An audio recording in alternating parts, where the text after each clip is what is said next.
Hi, Tobias Hurwitz here. I want to talk to you about stage fright. You practice something endlessly until you can play it perfectly, and then when the time comes, you screw it up. But why? And what can you do about it? I have 4 strategies for dealing with stage fright. Now, the first strategy is to practice a whole lot, so you're really, really ready for that thing you're performing. When you start to get stage fright, you get physical symptoms. You get things like, your palms are sweating, maybe your breath gets short, maybe your heart rate increases. As these physical symptoms take hold, a certain percentage of your ability to play is removed. So let's say you practiced more than you had to where you only need 50% of your ability to play that thing you're trying to play. Well, if nervousness takes away 20%, you've still got more than enough. It's number 1, be prepared, practice more than you need. Now, my second strategy is breathe. There's a kind of breathing that I learned, which is called belly breathing. And I've used this myself. What I'll do is I'll breathe into my belly and let the breath out. And I'll breathe so that my belly expands and I let the breath out. And if I do this 10 times, I find that symptoms of nervousness are just gone. If you can get 10 slow belly breaths in, well, it works for me anyway, so you might want to try that.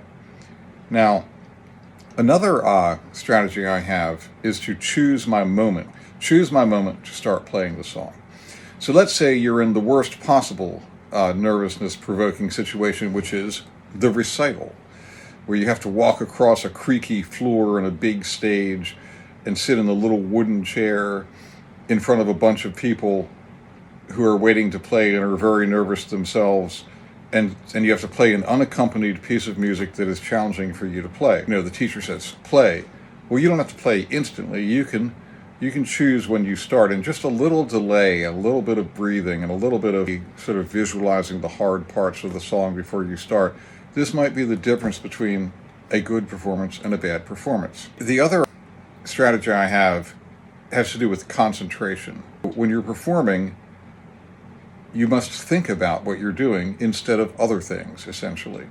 And other things could be something like what the people think of your playing, or who's in the room, or is someone better than you, or did your ex-girlfriend walk in with another guy, or whatever it is. You have to think about your playing instead of that stuff. I kind of put a bubble around myself, so I make a sort of a mental bubble. And I'm like, okay, I'm in my bubble, and if a fly lands on my face, I'm not going to think about it.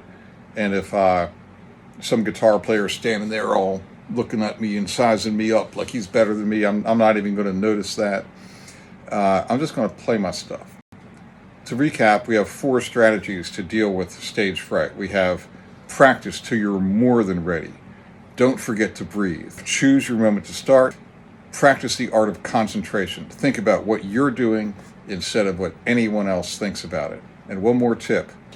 The less you care about this performance, the better you're going to do. I saw a movie that might not have been that great, but it was called First Night. It was about the Knights of the Round Table and King Arthur. Sir Lancelot is practicing his swordplay in an encampment, and a young boy becomes enamored with Sir Lancelot's swordplay, and he wants him to teach him how to fight with a sword. And Lancelot shows him how to parry and how to thrust and how to roll out of the thrust and all this stuff. And the kid's like, I can do that, I can do that, I can do that, I can do that. And then Lancelot says, and you can't be afraid to die. And the kid looks at him like, you got me stumped. Well, that's the last thing I'll leave you with is, you can't be afraid to die. You can't be afraid to make that mistake. You've got to go for it. You've got to be relaxed. You've got to be confident, and you can't care too much about it. So anyhow, good luck with battling stage fright, and I hope this has been helpful to you.